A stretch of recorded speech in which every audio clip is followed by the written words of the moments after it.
ẹ̀yin èèyàn lé ẹ káàbọ̀ sí Mashola Gist TV o. Ẹ jẹ́ ká gbọ́ nǹkan tí Mrs. Bisi Wellington sọ lórí ọ̀rọ̀ Bukky Jesse àti Ìyábọ̀ Òjó àti Priscilla. Ẹ̀yin èèyàn lé ẹ máa bá wa ká lọ. ọmọ tí wọ́n fi ń yangàn láwùjọ, ọmọ tí gbogbo ayé ẹ gbọ́ nǹkan tí pásítọ̀ sọ ni ó ní wọ́n will praise me on this earth. Ọmọ tí wọ́n prayer point yẹn is for Priscilla. Nígbà tí pásítọ̀ sọ ṣókò yẹn yín sìn, prayer point yẹn is for Priscilla. Ó ní pé they will praise you on earth. Kò tí yẹn yín sìn, ọmọ tí gbogbo ayé pátápá wá rèrè fún òun ni Priscilla. Ìwọ ọmọ bẹ́ẹ̀ yẹn kò sí ẹni tí wọ́n born of a woman tí wọ́n fi ọ̀bẹ gbẹ̀gbí ẹ̀ tí ó lè gbé ṣépè èpè ó lè mú ẹ lọ ẹ̀sì. Ọmọ tó yẹ pé láti ìrìn àjò ayé ẹ̀ ṣé kò yẹ yín sìn, gbogbo nǹkan tó ń ṣe nílé ayé ẹ̀ forward ever fún ni. Ọmọ ẹ má gbọ́, ọmọ yẹn ka ìwé àrí scandal pé ọmọ yẹn jalè. Ẹ má gbọ́ o ẹ̀yin òbí tọmọ yín jalè. Àrí scandal pé ọmọ yẹn jalè, ọmọ yẹn ò gọ́bẹ, àrí kó gbégbá aṣẹ́wó. Ẹ wo bí mi ò tiẹ̀ mọ̀ pé Nàìjíríà ni Bangkok University yẹn ṣé kò yẹn sìn, mo bá abroad ló ti school ni because ìwà ọmọ yẹn dàbí ọmọ tó school abroad. Òyìnbó ẹnu ẹ̀ dàbí òyìnbó ẹni tó lọ sí Nigeria University. Ìwé àti iṣẹ́ ẹ̀ tí ẹ bá mọ màmá ẹ̀ rárá ẹ̀ ní mọ̀ pé màmá ẹ̀ ní Ìyábọ̀, ẹ̀ ní mọ̀. Ìwé àti iṣẹ́ ẹ̀ kò ṣe bí ọmọ tó jẹ́ yí pé màmá ẹ̀ ní actress Ìyábọ̀ Òjó. Ẹ̀ ló ace kò ṣe bẹ́ẹ̀. Ẹ má bínú ẹja ló ń gbé bọ̀ tó rẹ̀ mo ṣe ń wo gbogbo àwọn van tó wọlé. Ṣé kò yẹ yín sìn? Kò ṣe bẹ́ẹ̀. Ìwọ ọmọ bẹ́ẹ̀ tó níláárí tí òkìkí ẹ̀ bá a sell. She's a star. Priscilla is a star on her own. Forget about what the enemy are saying. Forget about her mother. Àwọn ọmọ kan wà tí a máa fi kalẹ̀ sílé ayé they are star. Ọkọ̀ gba inú ayé wa wà ní. Hello space. They are just star on their own. Tó bá wù ẹ́ kó gbé gbá kó gbé ẹbọ lọ sílé babaláwo. You are just fighting yourself. It's like you are fighting a rock and you can never win a rock. Hello? Torí tí ẹ bá ju ọ̀bẹ pẹlẹbẹ sílẹ̀ lẹ igi pẹlẹbẹ ló máa fi mú yín. Torí pé a ti kán pé ìràwọ̀ lélẹ̀ and nobody can dim your star. Hello? Yes. Priscilla is a light. Is light of God. She is a light of God. Nobody. Ẹ̀rí èjì tó wà ní. Ẹ̀yin náà ẹ gbọ́ àwọ́dì. Ẹ máa gbọ́ ẹ̀yin tẹ́ ẹ ṣe pé ni o. Ẹ máa gbọ́ àdúrà àwọ́dì tí ọmọ ọdún mélòó lọmọ yẹn. Ọmọ ọdún mélòó ni Priscilla. Ẹ gbọ́ àdúrà àwọ́dì. Mo ju kinní fún ẹ. Mo gbọ́wọ́ fún ẹ Priscilla. Ẹ máa gbọ́ àdúrà àwọ́dì tí ọmọ yẹn ti gbé ṣe nílé ayé. Ẹ wo àdúrà businesses. Ẹ̀yin tó jẹ́ pé ẹ wá ní pé Priscilla nítorí pé ìyá ẹ̀. Ẹ máa gbọ́. Nítorí ìyá ẹ̀, nítorí ayé àwọn ọmọ yín ó wà nínú júùjú. Ó ti yé yín sí. Priscilla ní lọ síwájú. Ẹ wá sọ yí pé before her mother offended me. Ọmọ tó ti lọ, ọmọ tó ti gun òkè. Tó jẹ́ yí pé ìran yín kò lè gun òkè yẹn. You don't get it. Ó ṣeé tó jẹ́ pé tẹ́lẹ̀ ìyá tó bí Priscilla ó yà water the ground. That's why mo ṣe máa ń sọ fún ẹ̀yin abiyamọ. Ṣé kò yé yín sìn? Ẹ̀yin abiyamọ tẹ́ ń wò mí. Tó bá bímọ sórí ilẹ̀, o ní láti water the ground. So that tí àwọn ọmọ ẹ bá bẹ̀rẹ̀ sí ní tẹ ilẹ̀ á lè tutù fún wọn. So that ilẹ̀ ò ní gbóná mọ́ wọn. Ọ̀rọ̀ kan fẹ́ díẹ̀ wà nínú stagnation ni. Stagnation. Ó gbóhùn rere kan ṣe. Ibi tá a ti mú ẹ, ibi tó wà láti ọdún tá a ti mú ibẹ̀ ló wà. Ibẹ̀ ló wà. Kò yẹ stagnation ló ń pè. Ó ní promotion. Business is zero. Class is zero. Ìlọsíwájú is zero. Ọkọ̀ bábù. Ó bá wọn lo ọkọ̀ tí ilé ayé lò. Ṣé ìwọ ló máa sọ pé o fẹ́ kọ́ sí èèyàn tó máa mú wá sí ìmúṣẹ? You can't. Ọlọ́run ò gba ohun ẹ. Ọlọ́run ò fi àṣẹ sí ohun ẹ. Ìwọ náà lọ wo gbogbo nǹkan tí o ti ṣe láti ẹ̀yìn wá. gbogbo courses ta ló mú kò sí. Go and check yourself from the beginning of your life. Pé ṣé bí máa ṣe bá ìgbésí ayé mi wà rè tó jẹ́ pé kò sí nǹkan kan tó yọrí sí rere fún ẹ. Wà wá feel pé Ìyábọ̀ is the cause tí àwọn kìíní yóò ṣe yọrí sí rere. Ìyábọ̀ is not your cause because from the onset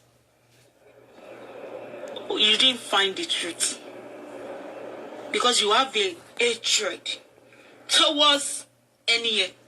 You have hatred towards any ló ṣe wò pé let me pass this side. Jẹ́ ìrìn àjò yìí láti fi wọlé sẹ́ni yìí lára. Torí pé ẹni yìí mi like ẹ̀. Mi fẹ́ràn ẹni yìí. Màá wá lo ọ̀nà yìí. Màá wá fi wọlé. Ibi báyìí gangan ló ń lọ o. Ó ti yẹ.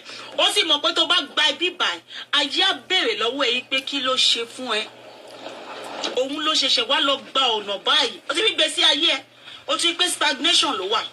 Stagnation láyé ẹ wà. Pé stagnation láyé ẹ wà. Ibi tó ń lọ gangan lélẹ̀. Torí pé o ti mọ̀ páyé máa béèrè lọ́wọ́ ẹ pé kí ló ṣẹlẹ̀ gangan. Torí káyé má bàa béèrè lọ́wọ́ ẹ pé kí ló dé tó kọjú síbẹ̀ yẹn.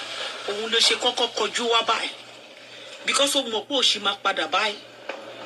Epa ayé ẹ ò lè make sense. Kí ló dé tó kọ́kọ́ lọ síbi tó yẹ kó lọ? Tó kọ́kọ́ gba ìrìn àjò tí kò yé ẹ, ìrìn àjò tí kò yé wọ gangan fún ara ẹ, ìrìn àjò tó mọ̀ yìí pé tó bá rìn you are a failure. O wá rìn ìrìn àjò failure, o wá ṣẹ̀ṣẹ̀ wá padà tó wá ní pé Ìyábọ̀ ló jẹ́ kó fail. You are a failure from the beginning. Àti ìrìn àjò yẹn, you are a failure. You are a failure from the beginning of ìrìn àjò yẹn. O wá padà pé ibi tí mo kọ́kọ́ lọ lélẹ̀. Nígbà tó ti kọ́kọ́ rin ìrìn àjò tí ò mọ́, ìrìn àjò wèrè, ìrìn àjò tí ò sí evidence, ìrìn àjò tí ò sí nǹkan kan, o ti kọ́kọ́ rin ìrìn àjò yẹn. O ti gbé wọn rin ìrìn àjò yẹn, o ṣẹ̀ṣẹ̀ wá ń padà bọ̀ níbi tó o fẹ́ lọ gangan. O ṣẹ̀ṣẹ̀ wá wọ ọbẹ̀ lọ. O ti pé failure nìyẹn. That is how you gonna fail woefully the second time. You are a failure. Kò sí nǹkan kan tó gbé ṣe láyé ẹ. Tó yọrí sí rere. Sit down and think. Pé kí ló ti gbé ṣe láyé ẹ tó yọrí sí rere? Nothing. Because failure ni ẹ, o máa fail woefully ní títí láyé. You gonna fail woefully for the títí láyé. Báwo ṣe máa sọ ti kingdom come, you gonna be a failure. Wherever you are going in life, that is where your direction should be. Stop doing hanking panking. You are going to this direction. Face that direction. You are a failure. Do you see how you fail woefully? That is how you fail. That's why nílé ayé yìí, èèyàn ní láti kún fún òtítọ́. Bá ń ṣe nínú ayé, ẹ máa gbé òtítọ́ dání. Nítorí ẹnìkan o, nítorí ọ̀la ni. Ọlọ́run wá fi pàṣọ́nù ẹ̀. Ọlọ́run fi pàṣọ́nù ẹ̀ lọ́wọ́lọ́wọ́ báyìí. Ìdí nìyẹn tá a bá ṣe ni ẹ. Ló ṣe wá ń wò pé ẹni tí Ọlọ́run ò fún lépè jẹ́ wá ṣépè fún. Ìwọ ló lẹ́rù ẹ. Ìwọ àti ìdílé ẹlẹ́jọ́ ní ẹrù èpè yẹn. Torí pé inú ìdílé ẹ náà ló wà tó ti ń ṣe èpè yẹn. Ìwọ àti ìdílé ẹlẹ́jọ́ ní. Ó ti rí bẹ́ẹ̀ yẹn sì. Ayé ẹ máa kọ̀ntínù láti máa wà ní jùlọ. Kò yẹ ẹ. Ó rí pé ẹni tí Ọlọ́run ò fún lépè tí ẹ̀dá kan wá wò pé jẹ́ máa ṣépè fún. Èpè lè mú. Kò yé ìyá ẹ̀. Èpè ó lè mú. Ìwọ gangan ní ẹni èpè. Ẹni tó yẹ, ẹni tó mọ̀ yìí pé ìwọ ló gbé dání tó kọ́kọ́ gba ọ̀nà yìí ló ń lọ o. Ẹni tó fẹ́ wá fún gangan lélẹ́yìí. Ó wá wò yìí pé tó bá wá, iṣẹ́ ẹ̀ yẹn kò lè wà complete. Torí pé ibi tó ń lọ gangan lélẹ̀. Ó wá kọ́kọ́ gbé wọn lọ sọ́nà báyìí. Ó gbé wọn lọ sọ́nà báyìí bíi pé ó gbé òtítọ́ dání tó dẹ̀ gbé nǹkan kan dání. Ìyàtọ̀ lòun máa fi jẹ́ ó ṣe pressure. Ó ṣe pressure. Ara máa ní ẹ̀wà ní ìnira. Ìdí tó ṣe lè láyọ̀ títí láéláé nìyẹn. Ó ti ní ìdí tó ṣe lè láyọ̀ títí láéláé. Ó ò lè láyọ̀ títí láéláé. Torí pé ó fẹ́ fi ọ̀nà bíbà fi cover up shame ẹ̀. You are a shameless. Ó ti gbèsè ayé.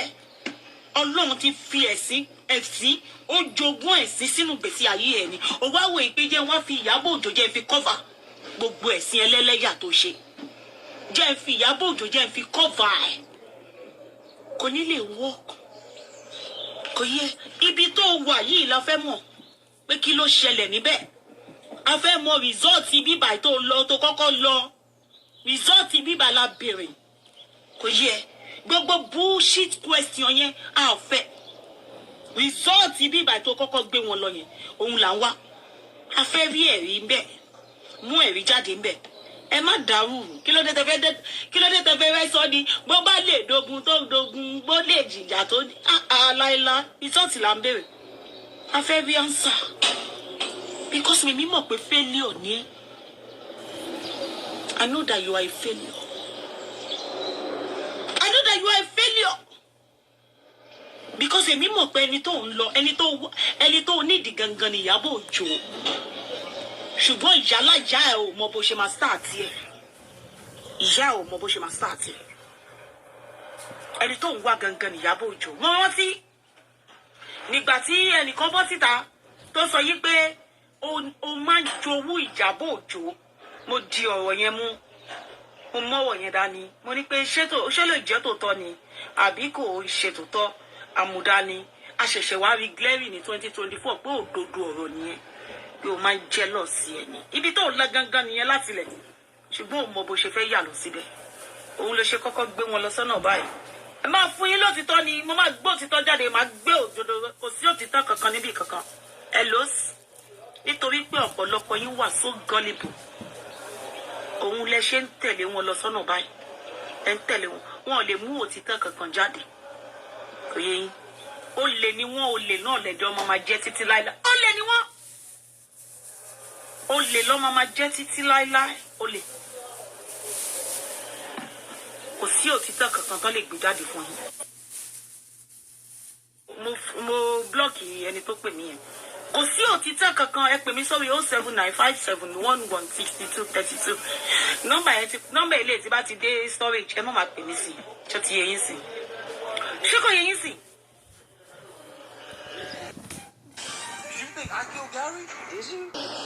kò sí òtítọ́ kankan tó gbé dání ó gbé òtítọ́ kankan dání irọ́ ló dì mẹ́lù ó lè òun ló dì máyà ó di olè máyà náà olè ló dì máyà ó fẹ́ fi Ìyábọ̀ Òjó fi cover up kò ṣeé ṣe àṣe saga ṣọtí lé ọ̀nà tó gbé wa lọ yẹn a fẹ́ saga lọ́nà ọ̀bẹ kò ṣe saga padà ń bẹ̀ padà lọ́dọ̀ Ìyábọ̀ Òjó ó ti yẹ kó padà sí ọ̀nà tó gbé wa lọ a fẹ́ mú òdodo jáde ń bẹ̀ ó fẹ́ fi ọ̀rọ̀ Ìyábọ̀ Òjó fi ṣe saga olè ló máa ń ṣe bẹ́ẹ̀ olè ènìyàn ló máa ń ṣe bẹ́ẹ̀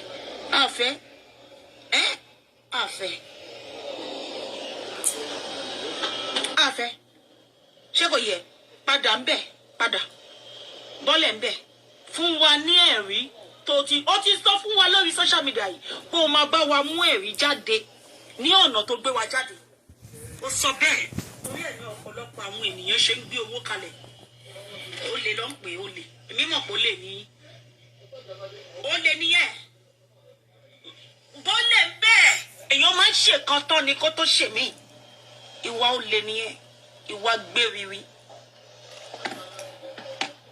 bọ́lẹ̀ bẹ́ẹ̀ Ìyábọ̀ kọ́ ni cause of your downfall ó ti ṣubú nínú ayé by your own self ló fi ṣubú nínú ayé téèyàn bá wà nínú ayé èèyàn máa ń ṣe ilé ayé ní jẹ́jẹ́ ni ní ìgbà tó ń tẹ̀lé ayé ní báṣubàṣu Ìyábọ̀ Òjó wà mẹ́ Ìyábọ̀ Òjó sì ń bẹ́ẹ̀ wọ́n wá fàyè wọ̀n ẹ̀ ó wá ń kọjú sí Ìyábọ̀ ó nídìí láti kọjú sí Ìyábọ̀ ó mọ̀ pé láti ilẹ̀ ìwọ ti jowú Ìyábọ̀ òye àti ilẹ̀ ló ti jẹ́lọ̀sì ẹ̀ ẹ kò yẹ kò gbé nílùú òyìnbó ṣùgbọ́n live more than your life ìlú òyìnbó tó bù ẹ̀ láṣìírí ó live a good life more than you kò gbé nílùú òyìnbó torí ẹ bí o ṣe gbé nílùú òyìnbó gbogbo bí tó ti lọ nílé ayé ibẹ̀ la ti mọ̀ pé ó live ilé ayé jù ẹ lọ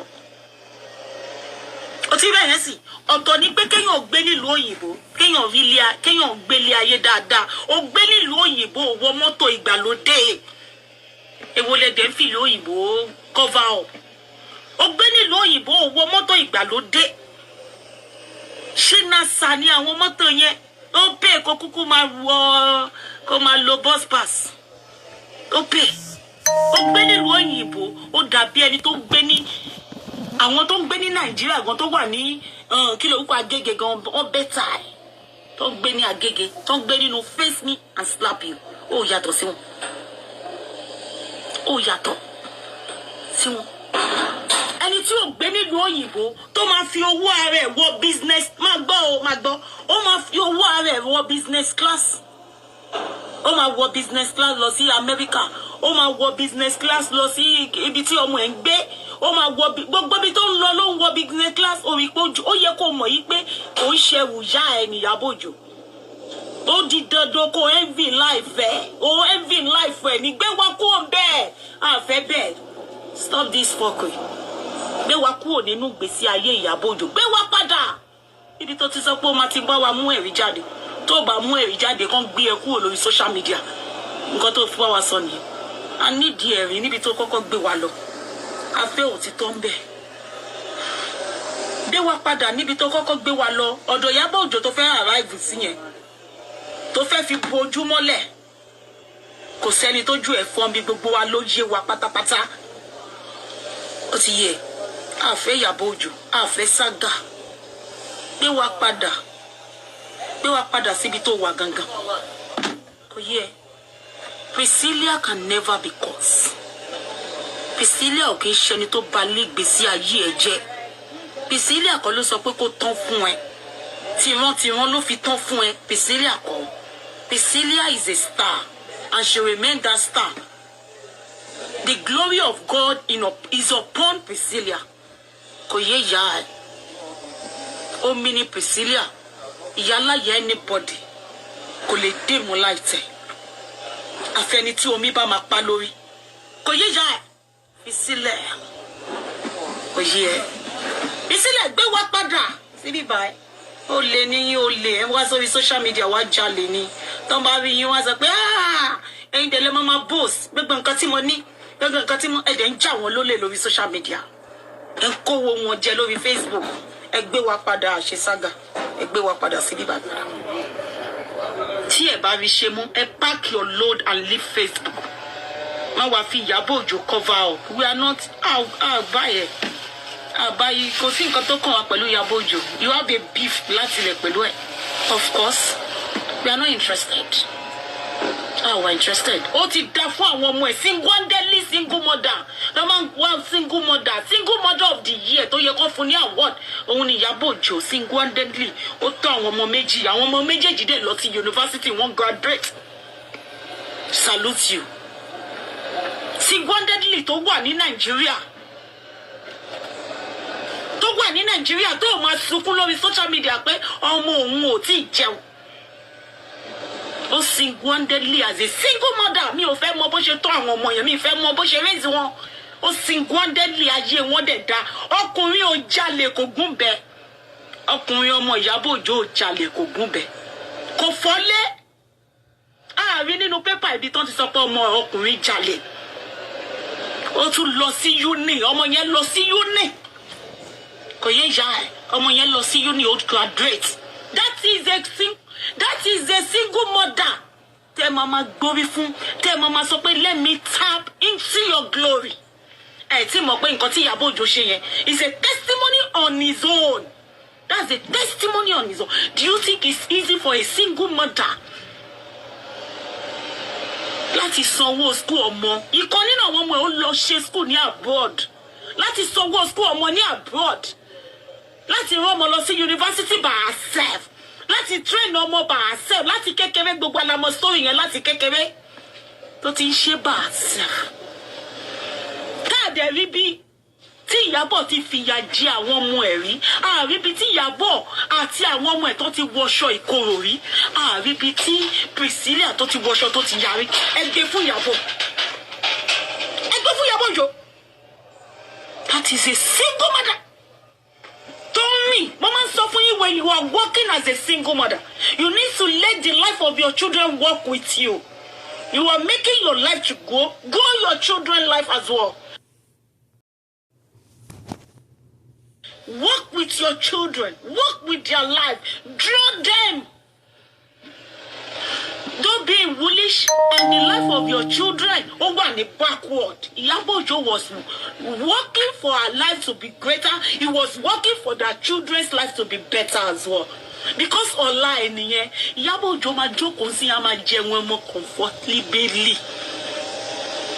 Police ló pe Iyabo Ojo rí pé ọmọ ẹ̀ ti lọ gúnbẹ. Wọ́n pè rí báwọn ọmọ ẹ̀ ń jà bí kan. Ẹgbẹ́ fún. Sọ kí ló fẹ́ sọ? Single mother tó train ọmọ méjì ìyálájà ẹ̀ gbé wa padà mi fẹ́ sọ̀rọ̀ jù. Wọ́n máa sọ pé mo help Iyabo Ojo. Mi fẹ́ sọ̀rọ̀ jù. Do you understand? Single mother ni ẹ ẹ̀yin téèyàn máa gbé fún ni.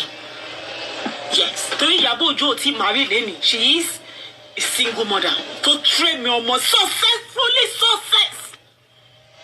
Do you know the meaning to train ọmọ successfully success? Gbogbo ọmọ tó tinú ẹ̀ jáde they are successfully success. Ẹgbẹ́ fún. Níbi tí ilé ayé lọ nísìn. Ẹgbẹ́ fún. Ọmọ ẹ̀ lọ sí bank. Do you know how much mo fẹ́ sanwó fún Bangkok University yìí fún ọmọ ẹ̀gbọ́n mi tó wà ní Naija tó máa bẹ̀rẹ̀ university yẹn ní next year. Do you know how much ó ń san ní Bangkok University? Ọmọ yẹn tó ń san ní Bangkok University yẹn because ọmọ yẹn brilliant gan ọmọ yẹn fẹ́ kó lọ sí government school. Mi fẹ́ kó lọ sí government university. Mo fẹ́ kí education ẹ̀ kó fast because ọmọ yẹn mọ̀wé gan. Government university ní Nigeria tó bá sọ pé ó fẹ́ lọ ṣe engineering course ó lè lo 10 years kó tó ṣe tán. Ojoojúmọ́ lọ́wọ́ máa strike. Do you know how much ó ń san ní school yẹn? Ọmọ yẹn tó ń san níbẹ̀. Single mother dẹ̀ ni Iyabo Ojo single mother. Ṣùgbọ́n single mother. Ó dẹ̀ máa make sure pé àwọn ọmọ ẹ̀ well fed. Do you understand, guys? Single mother tó sọ yí pé kí ọmọ òun lọ sí government school. Ọmọ ò lọ sí government school. Ọyọ kan ó bí méjì péré méjì ló bí o. Ìwọ wá tọkàn tì. You should be ashamed of yourself for coming for Iyabo Ojo. You should be ashamed of yourself. The same ni ọmọ Iyabo Ojo là ń celebrate ní ọjọ́ tèmi. The whole social media was stand still. Ó yẹ kán fún láwọ̀d. Ó yẹ kí Nigeria as a whole Nigeria kán gbé fún Iyabo Ojo. Àti ibi wẹ̀rí. Àrírí. Ọmọ méjèèjì gbogbo wọn wà successfully success as a single mother. We need to be proud of ourselves. We single mother. A ní láti máa yinra wa kò ń ṣe pé ká máa gbéra wa wálẹ̀. Irú ọmọ yẹn kọ́ ló máa ṣépè fún.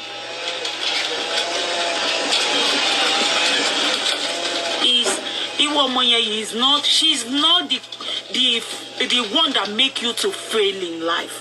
Iyabo Ojo was not the cause of your failure.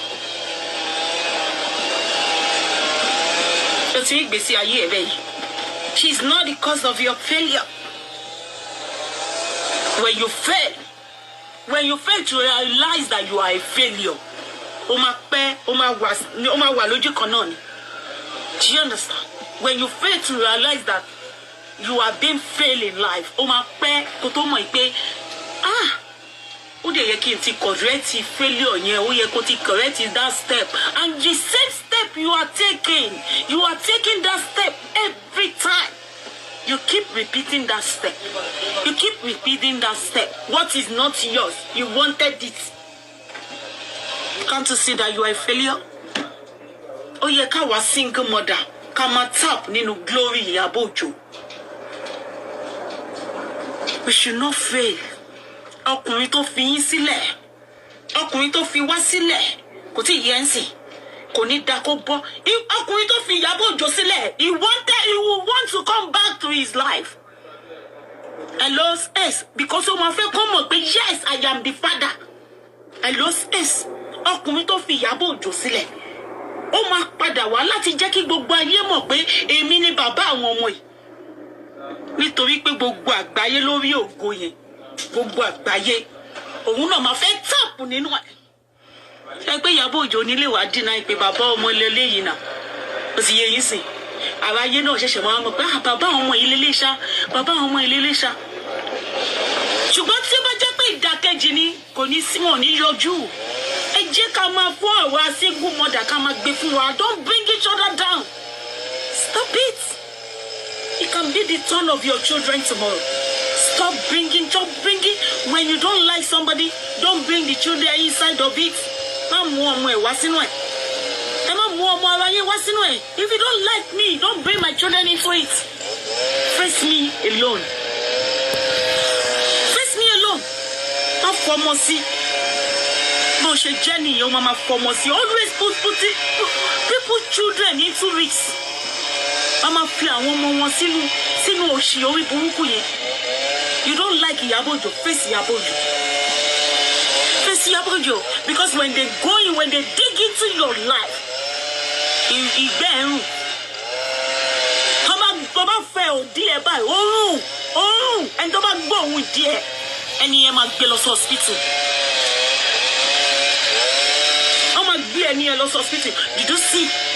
Ìyábọ̀ Òjó tó tọ́jú ọmọ méjì tí kankan nínú wọn tí ò gún ọ̀bẹ rí, ìkankan nínú wọn ọlọ́pàá ò mú wọn rí, ìkankan nínú wọn àrẹ́sì ẹ̀rí, ìkankan nínú àwọn ọmọ méjì tí Ìyábọ̀ Òjó rí wọn lọ sí prison. Ẹ gbé fún Ìyábọ̀ Òjó, ẹ bá mi celebrate ẹ̀ pa. Award the single mother tí ó successfully success nínú gbogbo ọmọ tó ta rẹ̀ jáde. Ẹ gbé fún. Ṣẹ̀fẹ̀ sọ pé kò ní rọ́kọ láti ilẹ̀ ni. Ó lé gbèsè ayé àwọn ọmọ yẹn pé àníṣe ayé àwọn ọmọ ìdẹ́gbẹ̀ gbọ́dọ̀ gbà. Ayé àwọn ọmọ yẹn wá dá tán ìwọ táyé ẹ ti bàjẹ́. Ìwọ tí gbèsè ayé ẹ wà ní jújú. Ó wá ní pé ọmọ tí wọn kọ́ọ̀sì. Ọmọ tí tó yẹ pé kò sẹ́ni tó lè kọ́ọ̀sì wọn. Ìwọ wá sọ pé ìwọ dìde torí pé ò láìkì ìyá ẹ̀. Ìwọ ni wọn máa kọ́ọ̀sì ẹ̀. Dáadáa ló máa ṣẹlẹ̀ sínú gbèsè ayé Priscilla. Tó máa confam tó gbáàsì. Dáadáa ni àwọn tó lọ sílé babaláwo gan. Priscilla fẹ́ bílóníà. Priscilla fẹ́ bílóníà ni. Ẹ̀yin olórí burúkú ẹ̀yin aláyé bàjẹ́. Ẹ bá ìyá jà, ẹ tún bọ́ ọmọ jà. Wọ́n ti mọ̀ pé àjẹ́ nìyí. Wọ́n dìgbà oúnjẹ tó bá rí bá kan fọ́gi mọ́ yín lórí ni. Ẹ bọ́ ọmọ jà. Ẹ bá ìyá jà, ẹ tún máa bọ́ ọmọ jà. Ọmọ yẹn ṣẹ̀yìn ni. They are innocent. Our children are innocent. Our children are innocent. You don't need to like my children, but don't bring them into this bullshit. Má fi àwọn ọmọ mi sí. Bá mi jà fèsì mi. Mi ò ní dẹ́ lóhùn, mi ò ní ṣe anything. Tó bá fi tọmọ sí, màá jẹ́ kó rìn wọgbó lọ.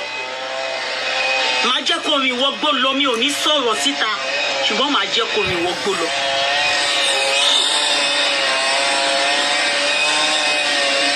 Single mother tí ebi ò pa ọmọ ẹ̀, tí ò sọ fún ẹnikẹ́ni pé ẹjọ́ ẹ wá fọmọ mi lóúnjẹ jẹ o, ẹ gbé fún un.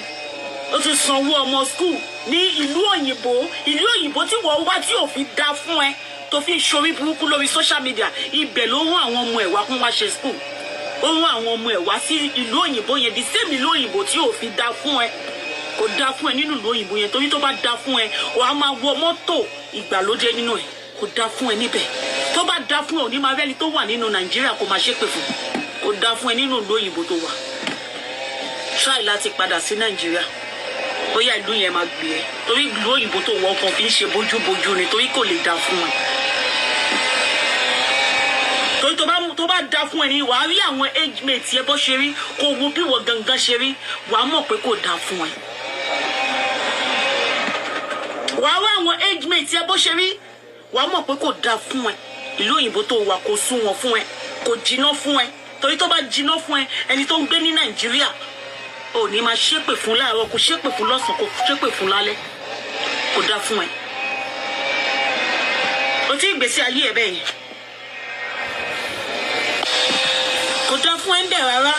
That is the reason why. Ló ṣe yẹ kó wòye pé ìgbésí ayé tó ti gbé látọdún yìí tí ò dá fún ẹ, kò dá fún èso inú ẹ gan. Kò yẹ pẹ̀lú gbogbo nǹkan tó bláàgì lórí social media pé ó jẹ́ pẹ̀lú bó ṣe sọ pé o brag lórí social media tó brag. You are being put to shame at the end of the day. Ìgbésí ayé ẹ padà wá sórí social media wọ́n put ẹ to shame. Àtọ́ ìkorò lọ́lọ́run padà fi wò ẹ́. Ó wá fẹ́ gbé kanra yẹn, ìwọ tó ń wọṣọ ìkorò kiri, ìwọ tó ń wọṣọ ìpọ́njú kiri, ó wá fẹ́ gbé aṣọ ìpọ́njú yìí ó wá sọ pé jẹ́ ìwọ bí tí máa sa aṣọ ìkorò yìí sí o. Ìwọ tó yẹ pé tó ò bá ṣọ́ra wàá wọ aṣọ ìkorò yẹn for the kingdom of God. Títí to the kingdom. To that kingdom. Totally surrender your life to Christ. Surrender your life to Christ. Ẹni tó bá ṣẹ̀ nítòótọ́, forgive and let go. Let it go. So that it can better for you. So that ìṣeré máa lè dé bá ìgbésí ayé ẹ. Gbogbo nǹkan tó ti tán ti dè mọ́lẹ̀ nínú ìgbésí ayé ẹ, ìtúsílẹ̀ á lè dé bá wọn. Because ìwọ fún ara you are the one that is locking them up. You are the one that is locking the progress that was supposed to be progressing in your life. You are the one that is locking it up.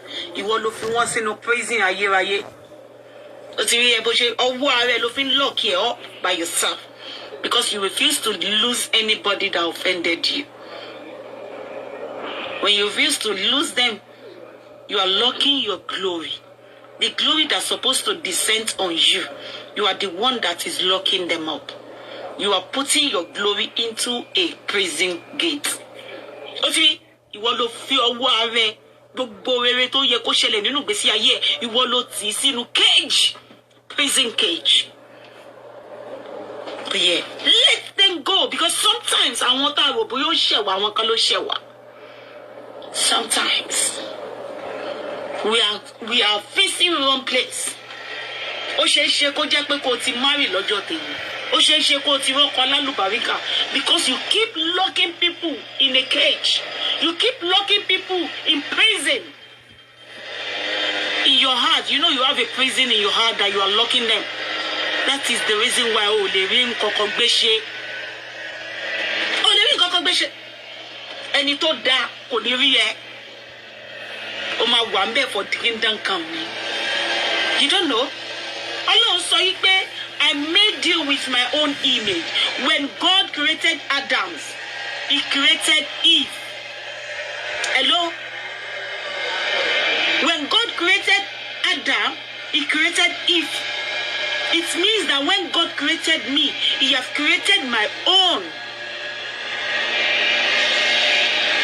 Ó ti create your ọkùnrin tó máa wà pẹ̀lú mi.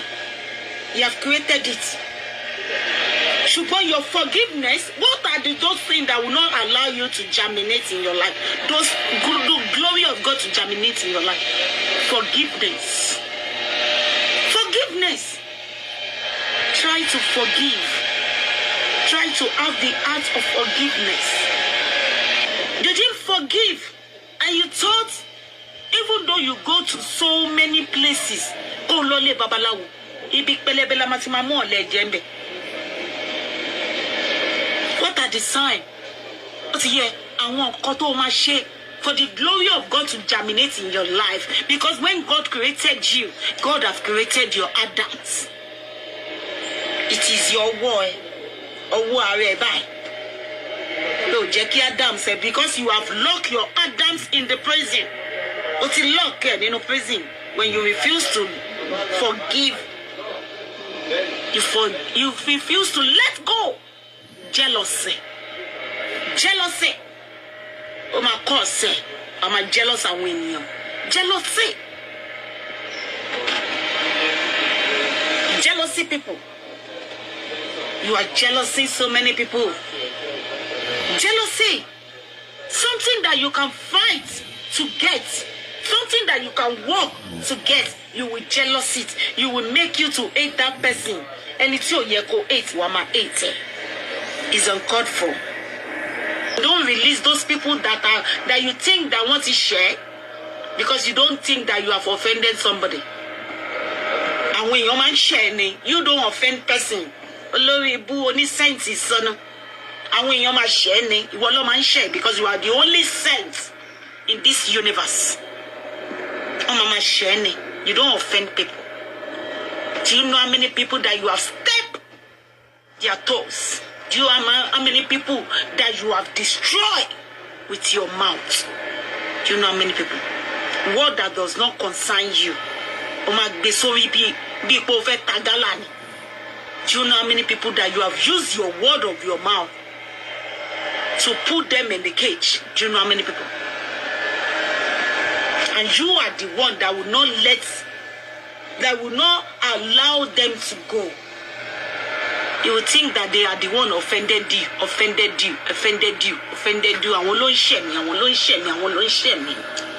Let go, my dear. And let God come in.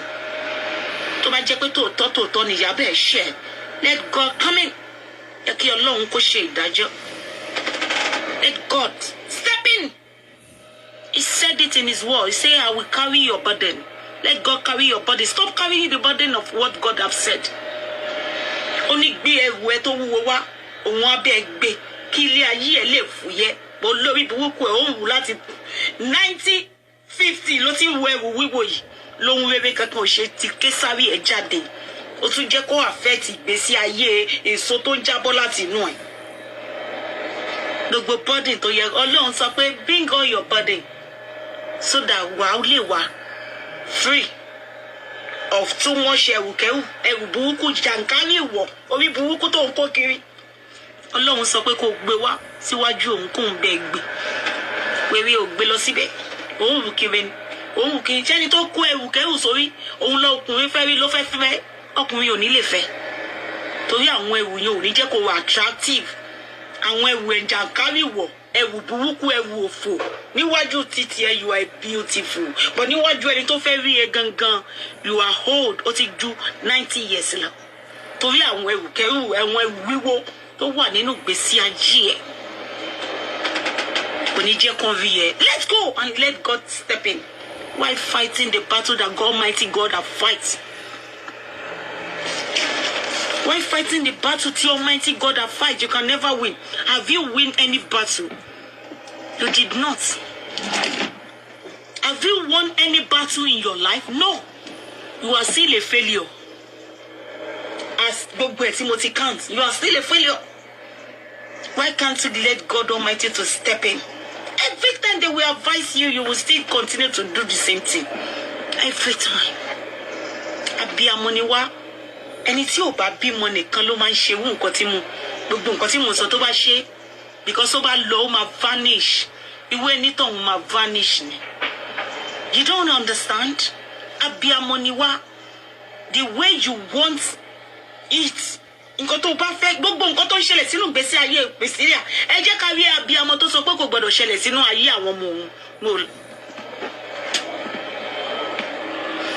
Ẹ jẹ́ ká gbọ́ gbogbo nǹkan tó ń ṣẹlẹ̀ sínú ìgbésí ayé Priscilla ẹ jẹ́ kí abiyamọ kan nawọ́ sókè pé kó má ṣẹlẹ̀ sínú ìgbésí ayé ọmọ òun kó nawọ́ sókè kárí pé gbogbo ayọ̀ tó ń ṣẹlẹ̀ sínú ìgbésí ayé Priscilla òun ò fẹ́ kó ṣẹlẹ̀ sínú ìgbésí ayé àwọn ọmọ òun. Ẹ jẹ́ ká rí abiyamọ náà kó jáde síta kó sọ bẹ́ẹ̀ kó sọ yí pé burúkú ni kó ṣẹlẹ̀ sọ́mọ títí ẹ jẹ́ ká rí bẹ́ẹ̀. Ẹ̀yin tẹ́ bá jí abiyamọ dáadáa ẹ ní sí níbi tí wọ́n ti ń ṣépè fún owó ọmọ Priscilla tó ní. Ọ̀rọ̀ lẹ́gbọ́ yìí ò lẹ́nu àǹtí wa Bisi Wellington wọ́n sọ̀rọ̀ sí Bukky Jesse lórí gbogbo ọ̀rọ̀ tí ó ń sọ sí Priscilla ọmọ Ìyábọ̀ Òjó. Ẹ̀yin náà mọ̀ pé marriage Priscilla ó ń kanlẹ̀kùn gbogbo àwa abiyamọ dẹ̀ là ń gbàdúrà pé kí ọjọ́ yẹn kó ṣojú gbogbo wa ṣùgbọ́n gbogbo nǹkan tí àǹtí Bisi sọ yìí gbogbo yín náà lè fi ti ara yín gbọ́. Mo mọ̀ pé Ọlọ́run Elédùmarè á jẹ́ kí gbogbo wa jèrè ọmọ wa o kò sí èèyàn kankan tó máa fi ojú sunkún ọmọ ẹ̀ ní agbára Ọlọ́run. Àmọ́ ọ̀rọ̀ yìí wá láti iléeṣẹ́ Mashola Gist TV kí Ọlọ́run kí ó ràn gbogbo wa lọ́wọ́ àmín.